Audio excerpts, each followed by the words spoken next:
नमस्कार मंडळी, रामराम. मला हे कळत नाही की सगळेच देव जंगलात जाऊन का बसलेले असतात.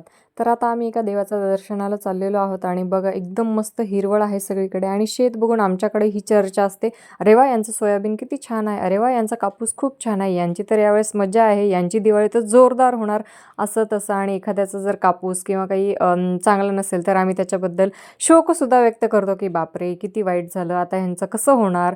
तर शेतकरी असल्यामुळे हा परिणाम नक्कीच होतो. तर आता आम्ही इथे आलेलो आहोत. तर एकदम डोंगर आहे. डोंगरावरती चढून सगळं नदी, नाले सगळं ओलांडून आम्हाला पुढे जायचं आहे. तर बघा ही किती छान नदी वाहत आहे. म्हणजे एक ओढा आहे छानसा. तर तो पार करून आम्ही पुढे गेलोत आणि देवाचं दर्शन घेतलं. तिथला काय मला व्हिडिओ घेता आला नाही. पण खूप छान मंदिर होतं, छान दर्शन झालं आणि एकदम मस्तपैकी पाऊस, पाणी आणि हिरवळ या सगळ्यांचा संगम जुळून आला आणि देवदर्शनही झालं. तर खूप छान वाटलं. तुम्ही मात्र सबस्क्राईब करा.